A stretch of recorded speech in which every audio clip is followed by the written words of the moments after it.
ఉన్న బంగారాన్ని విడిపించి ఆ రోజు ఆన్లైన్ రేటుకే మేము కొంటాం. Sharma gold company.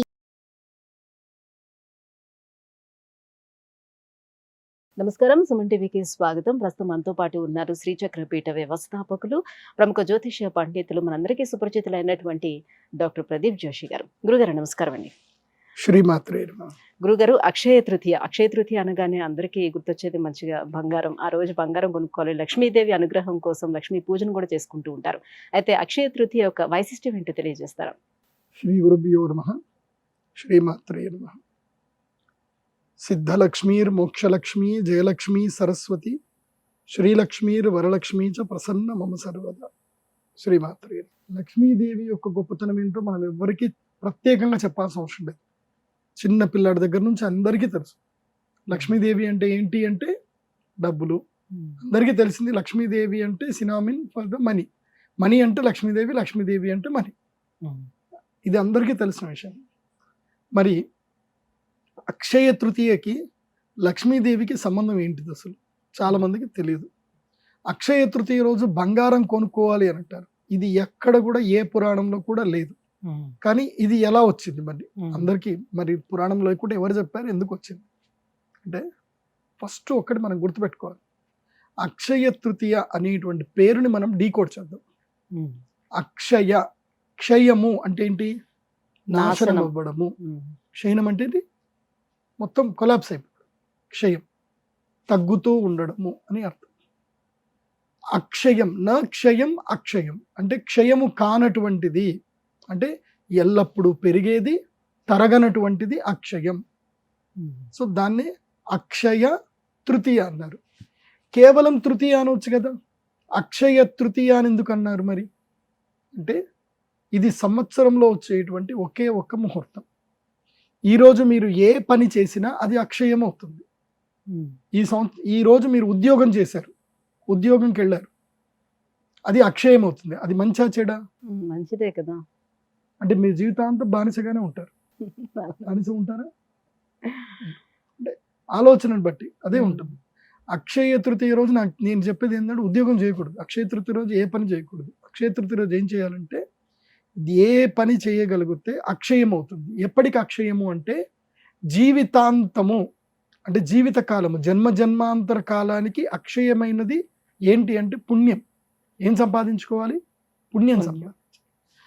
ఈ అక్షయ తృతీయ రోజున చేసిన దానము, ధర్మము, శుభము ఇవి ఎప్పటికి ఉంటాయంటే జన్మాలకు కూడా ఉంటుంది అని చెప్పి పద్మపురాణంలో చెప్పారు.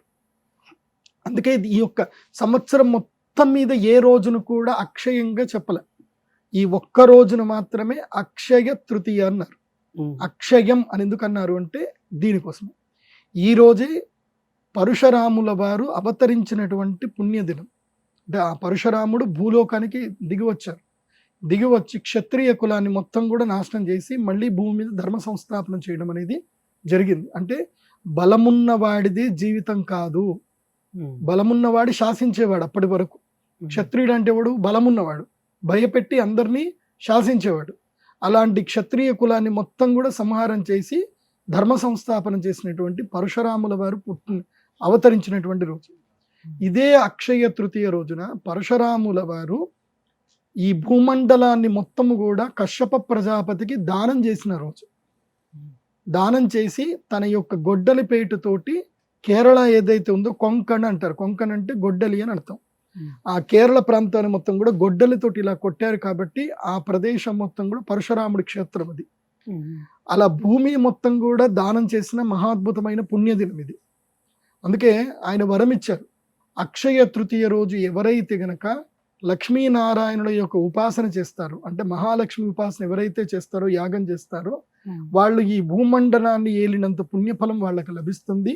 వాళ్ళ పుణ్యఫలము అక్షయం అవుతుంది అని చెప్పి ఆ రోజు పరశురాముల వారు ఇచ్చినటువంటి వాక్కు ఇది. అంటే కశ్యప ప్రజాపతి పరశురాముల వారికి ఈ వాక్కు ఇచ్చారు. ఎందుకోసమంటే కశ్యప మహర్షికి ఇదే అక్షయ తృతీయ రోజున పరశురాముల వారు భూమండలాన్ని మొత్తం దానం చేశారు కాబట్టి ఇది పుణ్యము, అక్షయమైన పుణ్యము. కాబట్టి ఈ వైశాఖ శుద్ధ తృతీయ రోజు ఎవరైతే గనక, ఇప్పుడు పరశురాముల వారు ఎవరు అంటే సాక్షాత్తు శ్రీ మహావిష్ణువు యొక్క అవతారం. కాబట్టి ఆ శ్రీ మహావిష్ణువు యొక్క ధర్మపత్ని ఎవరు? శ్రీ లక్ష్మి. మహాలక్ష్మీదేవి. సో ఐశ్వర్యానికి మూల అధిష్టాన దేవత ఎవరు? లక్ష్మీదేవి. ఈ ప్రపంచములో ఉన్నటువంటి సమస్తమైనటువంటి ఆహారమునకు, పదార్థములకు, ధాతువులకి, సిరి సంపదలకు అన్నిటికీ కూడా అధిష్టాన దేవత లక్ష్మీదేవి. లక్ష్మీదేవి లేకపోతే ఇంకేది లేదు. మనం బతుకుతున్నాము అంటే కారణం లక్ష్మీదేవి. అందుకే ప్రకృతి అని అంటారు ఆమెని. ఆమె కోపం వస్తే దాన్నే వికృతి అంటారు. అందుకే లక్ష్మీ సహస్రనామంలోకి వెళ్తే ప్రకృత్యే నమః, వికృత్యే నమః, శ్రీయై నమః, మహాలక్ష్మీ నమః, సౌభాగ్యాయే నమః అని అమ్మవారికి అన్ని పేర్లు చెప్తారు. మీరు ఎప్పుడైనా గుర్తుపెట్టుకోండి, సనాతన ధర్మంలో పేర్లు చెప్పారంటే ఊరికే పేర్లు చెప్పలే, వాళ్ళ యొక్క శక్తి అది. దాన్ని డీకోడ్ చేసి తెలుసుకోవాలి. ఆ అమ్మవారు ప్రకృతి. ప్రకృతిలో మీకు ఒకటి గుర్తుపెట్టుకోండి, ఐశ్వర్యం అంటే చాలా మంది బంగారం అనుకుంటారు. ఇప్పుడు ఉదాహరణకి ఒక ఐలాండ్లో మనం ఉన్నాం, లేదంటే ఇప్పుడు కోవిడే వచ్చింది అనుకుందాం. కోవిడ్ లాంటిది భయంకర రోగం వచ్చింది. మీ ఇంట్లో ఒక 100 టన్నుల బంగారం ఉంది. 100 టన్నుల బంగారం ఉంది. ప్రభుత్వం మొత్తం ప్రజలందరూ చనిపోతూ ఉన్నారు. బయటికి వెళ్తే రోగం వస్తే చచ్చిపోతున్నారు. మీ ఇంట్లో 100 టన్నుల బంగారం ఉంది. నీ ఫ్రెండ్ ఉన్నారు, ఆమె దగ్గర 100 ఎకరాల భూమి ఉంది, కానీ 100 టన్నుల బంగారం లేదు. ఇప్పుడు ఎవరు గొప్ప చెప్పు? మీరు గొప్ప, మీ ఫ్రెండ్ గొప్ప? 100 టన్నులు వీళ్ళ దగ్గర బంగారం ఉంది, ఆయన 100 ఏం టన్నుల చేసుకోవడానికి బంగారం లేదు ఉంది. కదా. 100 టన్నుల బంగారం వాల్యూ లేదు. ఇంకా జనాలు చచ్చిపోతున్నారు అక్కడ. బయటకు పోతే చచ్చిపోతారు. ఎకరాలు ఉన్నా కూడా చేసుకోవడానికి ఏం లేదు కదా. చేసుకోవాలి కదా. అప్పుడు పంటలు పండించుకుంటారు, బతుకుతారు. బంగారం తిని బతుకుతాం మనం? బతకలేము. సో ఒక్కొక్క సమయానికి ఒక్కొక్కటి ఐశ్వర్యం అవుతుంది. సో డబ్బే ఎప్పుడు ఐశ్వర్యం అవ్వదు. బంగారం ఇప్పుడే, ధాతువులు ఎప్పుడు ఐశ్వర్యం అవ్వవు. ఆరోగ్యం కూడా ఐశ్వర్యం కిందే వస్తుంది. ధాతువు అనేటువంటిది ఐశ్వర్యంలో ఒక భాగం. ఒకటి, మొత్తం 8 ఉంటాయి ఐశ్వర్యంలో. ఒకటి ధాతువు అంటే బంగారము, రెండవది వెండి, మూడవది ఆహారము, నాలుగవది ధాన్యము, ధాన్య సంపదలు ఏవైతే ఉన్నాయో అది, తర్వాత భూమి, తర్వాత ప్రియమైనటువంటి భార్య లేదా భర్త, లేదా ఇంకోటి ఏంటి సంతానము, ఆరోగ్యకరమైనటువంటి కుటుంబము, సంతానం, తర్వాత నమ్మకం కలిగినటువంటి పనివాళ్ళు. ఇవన్నీ కలిస్తేనే అష్టైశ్వర్యం అంటారు. కేవలం డబ్బు ఒకటి మాత్రం కుదరదు. కాకపోతే కలియుగములో ధనము పైన, బంగారం పైన కలి ప్రభావం ఉంటుంది కాబట్టి, బంగారంలో కలి ఉంటాడు కాబట్టి కలియుగములో బంగారానికి చాలా విలువ ఉంటుంది. అదే మనం పూర్వకాలం ద్వాపర యుగంకి వెళ్ళామనుకోండి, బంగారంకి విలువ లేదు, మనుషులకు విలువ, ప్రేమలకు విలువ, కానీ బంగారంకి విలువ లేదు. ద్వాపర యుగంలో భూమికి విలువ, కానీ కలియుగంలో బంగారానికి విలువ, తర్వాత భూమికి విలువ. కలియుగంలో బంగారాన్ని, భూమిని ప్రేమించినంత మనుషులు కూడా ప్రేమించుకోరు. ఇది కలియుగ ధర్మం. కాబట్టి ఈ యుగ ధర్మ ప్రకారము మనిషికి రావాల్సిన అరిష్టాలు ఏవి రావద్దు, పుణ్యఫలం అనేటువంటిది ప్రతి జన్మకి ఉండిపోవాలి అని అంటే అక్షయ తృతీయ రోజున పుణ్యకార్యం చేయాలి. ఏ పని చేయకూడదు.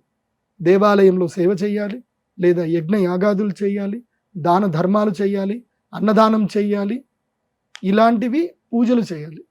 అందుకే అక్షయ తృతీయ రోజున మేము శ్రీ మహాలక్ష్మి యాగం చేయాలని సంకల్పం చేశాం. ఈ మహాలక్ష్మి యాగం చాలా గొప్పది, కమలాత్మికా తంత్రం అంటారు. అందుకే లక్ష్మీదేవి లేకపోతే ఏది లేదు. లక్ష్మీ అనుగ్రహం ఉందనుకోండి అన్నీ వచ్చేస్తాయి. లక్ష్మి వచ్చిందనుకోండి సరస్వతి వస్తుంది, కాళీ కూడా వస్తుంది. సో లక్ష్మి రావాలి, ఆ లక్ష్మీ అనుగ్రహం కలగాలి అని అంటే అక్షయ తృతీయ రోజున శ్రీ మహాలక్ష్మి యాగం చేసుకోవాలి. విశేషంగా ఈ సంవత్సరానికి ఉన్న గొప్పతనం ఏంటంటే, ఈ సంవత్సరం ఒక గొప్ప ముహూర్తం వచ్చింది. ఏమిటంటే ఈ సంవత్సరం అక్షయ తృతీయ శుక్రవారం వచ్చింది. అది కాకుండా గురుగ్రహము అక్షయ తృతీయ ఎప్పుడు మారుతున్నాడు. అంటే సంధికాలంలో అక్షయ తృతీయ ఎప్పుడు గురుగ్రహం మారుతున్నాడు. గురువు మారే సమయంలో అందరి జీవితాలు మారిపోతాయి. మే 1వ తారీఖు గురువు మారుతున్నాడు, మే 10 వరకు సంధికాలము, మే 10 తర్వాత గురుగ్రహ ప్రభావం చూపించడం జరుగుతుంది. ఎవరెవరికేనంటే మేషరాశి వారికి, కర్కాటక రాశి, కన్యా రాశి, వృశ్చిక రాశి, మకర రాశి, ఈ 5 రాశుల వారికి మే 10వ తారీఖు తర్వాత రాజయోగం వస్తుంది. జాతకం బాగాలేదు, గురుగ్రహం మారాడు, ఏం ప్రయోజనం? ఏం రాదు. అందుకే వీళ్ళు మహాలక్ష్మి యాగం తప్పకుండా చేసుకోవాలి. వీళ్ళకి రాజయోగ సిద్ధి కలుగుతుంది. 5గురికి రాజయోగం వెళ్ళిపోతుంది. ఎవరికి? మీనరాశి వారికి, మిథున రాశి వారికి, సింహరాశి వారికి, తర్వాత ధనుసు రాశి వారికి, తర్వాత తులారాశి వారికి. ఈ 5 రాశుల వారికి రాజయోగం వెళ్ళిపోతుంది. అంటే అరిష్టాలు రాబోతున్నాయి. కానీ ఇప్పటి వరకు రాజయోగం ఉంది కదా, మరి ఇప్పటి వరకు సిరి సంపదలు చేసుకొని ఉన్నారు కదా, ఆ అరిష్టాల వల్ల ఈ సిరి సంపదలు తగ్గొద్దు అని అంటే వీళ్ళు తప్పకుండా శ్రీ మహాలక్ష్మి యాగం అక్షయ తృతీయ రోజు చేసుకోవాలి. ఇక న్యూట్రల్గా ఉండేటువంటి రాశులు రెండే రెండు, ఒకటి కుంభరాశి, రెండవది వృషభ రాశి. వీళ్ళు ఏం చేసుకున్నా ప్రయోజనం లేదు. సో వీళ్ళు సేవ తప్పకుండా చేయాలి. యాగం చేసుకుంటే గుడ్డిలో మెల్లి అన్నట్టుగా ఏదో నడిచిపోతుంది, ఆ తర్వాత సంవత్సరాలకు బాగుంటుంది. కాబట్టి అక్షయ తృతీయ రోజున మేము అమ్మవారికి సహస్ర కుంభాభిషేకం చేస్తున్నాం. అంటే 1000 కలశాలలో నీళ్లు నింపి ఆ వరుణ మండల పూజ చేసి సహస్ర కలశ మండలావర్తి అయినటువంటి శ్రీచక్రాన్ని ఏర్పాటు చేస్తాం. ఆ శ్రీచక్రంలో అమ్మవారి యొక్క శక్తిని ఆవాహనం చేస్తాం. అలా ఆవాహనం చేసినటువంటి ఆ శక్తి జలముతో అమ్మవారికి అభిషేకం చేస్తాం. ఆ తర్వాత మీరు కావాలంటే ఎవరైనా రండి, మీ కెమెరాలో కూడా బంధించుకోండి. ఆ సమయంలో ముందు రోజు అంటే అక్షయ తృతీయ రోజున ఉదయం 9 గంటలకి అమ్మవారిని ఫోటో తీసుకోండి. అక్షయ తృతీయ రోజున అభిషేకం అయిపోయిన తర్వాత అమ్మవారి ఫోటో తీసుకోండి. ఇలా 1000 రెట్ల కాంతి కళ అద్భుతంగా కనిపిస్తుంది అమ్మవారి ముఖంలో. కాబట్టి అంత అద్భుతమైనటువంటి శక్తి సంపన్నమైనటువంటి రోజు అక్షయ తృతీయ.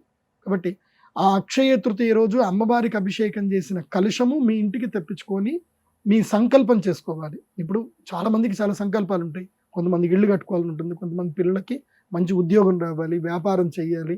ఒక్కొక్కళ్ళకి ఒక్కొక్క రకమైన సంకల్పం ఉంటుంది. మంచి సంతానం కలగాలి. ఏ సంకల్పం చేయాలన్నా ఇంట్లో కలశం పెట్టాలి. ఆ కలశం ఎక్కడి నుంచి రావాలి అని అంటే వరప్రసాదంగా అమ్మవారి దగ్గర నుంచి రావాలి. అంగట్లో వెళ్ళి కొనుక్కుంటే అది కలశం, అది వరప్రసాదంగా రాదు, కేవలం ఒక ధాతువులాగా వస్తుందంటే. అదే అమ్మవారికి అభిషేకం చేసిన కలశం మీ ఇంటికి వస్తే అది వరప్రసాదంగా ఆ కలశం మీకు అక్కడ ఉంటుంది. అంటే అమ్మవారి యొక్క చేతి నుంచి మీకు ఇచ్చినట్టుగా ఉంటుంది. అలా అమ్మ చేతి నుంచి ఇచ్చిన కలశం మీ ఇంట్లో పెట్టుకొని సంకల్పం చేసుకొని ఆ కలశ పూజ చేయండి. ఇప్పుడు వరమహాలక్ష్మి వ్రతం చేస్తాం, అప్పుడు అందరం ఏం చేస్తాం, కలశానికి చక్కగా అమ్మవారి మోము పెట్టి చీర కట్టి పూజ చేస్తాం. అది ఏ కలశము అంటే ఇదే కలశానికి చేయాలి. మళ్ళీ ధనత్రయోదశి వస్తుంది, నవరాత్రులు కలశం పెట్టాలి సంకల్పానికి. ఇంట్లో ఏ పూజ చేసినా పెట్టవలసింది సంకల్ప కలశం పెట్టాలి. ఆ కలశము అక్షయ తృతీయ రోజున అమ్మవారి దగ్గర నుంచి తీసుకుంటే అది మీకు అక్షయం అవుతుంది, అది గుర్తుపెట్టుకోండి. కాబట్టి ఈ అక్షయ తృతీయ రోజున మనం ఏ పని చేయాలి అనంటే, ఏ పని వల్ల మనకి జన్మాంతరములుగా ఐశ్వర్య సిద్ధి కలుగుతుందో ఆ పని చేయాలి. జన్మాంతరాలుగా వచ్చేది ఏంటి? కేవలం పుణ్యఫలం మాత్రమే. కాబట్టి ఈ అక్షయ తృతీయ రోజున జపము, తపస్సు, పూజ, అర్చన, హోమము, దానము ఇవి మాత్రమే చేయాలి. వేరే ఏ పని చేయకూడదు. అక్షయ తృతీయ ఈజ్ హాలిడే, వాస్తవంగా హాలిడే. మీరు నిజంగా చెప్తున్నాను, అక్షయ తృతీయ రోజు హాలిడే పెట్టుకొని ఈ పన్ను చేయండి. అక్షయ తృతీయ రోజు ఏ పనులు చేయకూడదు. ముఖ్యంగా సేవక వృత్తి చేయకూడదు. సేవ మీకు ఇష్టం లేని పని సేవకాలు చేయకండి. ఇప్పుడు చాలామంది లేబర్లు ఏదో పని చేస్తారు. అక్షయ తృతీయ రోజు ఆ పని మానేయండి. ఆ రోజు మీరు చేసే సేవ దేవాలయానికి సేవ చేయండి, అమ్మవారికి సేవ చేయండి. ఎక్కడైనా గుడికి వెళ్ళండి, ఆ గుడి మొత్తం క్లీన్ చేయండి, సేవ చేయండి. ఆ యోగం మీకు, అమ్మవారి యొక్క సేవ చేసే యోగం మీకు వస్తుంది. తర్వాత రెండోది, అక్షయ తృతీయ రోజు అప్పు చేయకూడదు, అప్పు ఇవ్వకూడదు. అక్షయ తృతీయ రోజు ఎవరికి ఏది అప్పుగా ఇవ్వకూడదు, ఎవరికి ఏది కూడా అప్పుగా తీసుకోకూడదు. అక్షయ తృతీయ రోజు సద్బ్రాహ్మణులకు, శ్రేష్టమైనటువంటి వారికి దానము చేయాలి. అంటే హుండీలో డబ్బులు వేయకూడదు. నేను చెప్పేది, హుండీలో డబ్బులు వేస్తే ఇంకంత వేస్ట్. ప్రభుత్వ కబ్జాలో హుండీలో డబ్బులు వేస్తే ఏం లేదు, ఇంకా పాపం వస్తే తప్ప పుణ్యం రాదు. ఎందుకోసమంటే వాళ్ళు దాంతో ఇంకా దుర్మార్గంగా పనిచేస్తున్నారు. అది దేవుడికి ఇచ్చినట్టు కాదు. సో ఎవరైతే ధర్మాన్ని నిలబెడుతున్నారో, ఎవరైతే గోవులని సంరక్షిస్తున్నారో వాళ్ళకి వెళ్ళి దానం చేయండి. ఇప్పుడు గోదానం, ఎక్కడైనా సరే గోశాలలు ఉంటాయి, ఆ రోజు వెళ్ళి గోవులకు ఏదైనా దానం చేసిరండి, గోవులకు ఏదైనా ఇచ్చిరండి. సో ఈ రోజు ఏదైతే మీరు దానం చేస్తారో అది అక్షయం అవుతుంది, గుర్తుపెట్టుకోండి. అక్షయ తృతీయ రోజు చేయవలసింది దానం. మరి బంగారం ఎందుకు కొనుక్కుంటున్నారంటే వాళ్ళకి ఒక పిచ్చి ఏంటంటే కనుక బంగారం మనం అక్షయ తృతీయ రోజు కొనుక్కుంటే అది కూడా మనకు అక్షయం అవుతుంది, సో బంగారం ఇంకా పెరుగుతుంది తప్ప తరగదు అనుకుంటారు.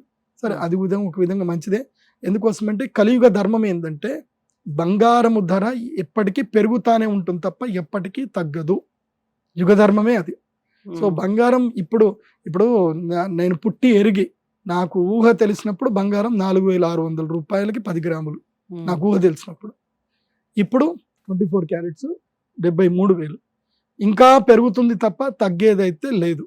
ఏదో కొంచెం గ్రాఫ్ పడిపోతుంది తప్ప ఎట్టి పరిస్థితుల్లో బంగారం ఎప్పుడైనా గుర్తుపెట్టుకోండి, 15% కన్నా గ్రాఫ్ ఎప్పుడు కూడా పడిపోలే, ఇప్పుడు కూడా పడదు.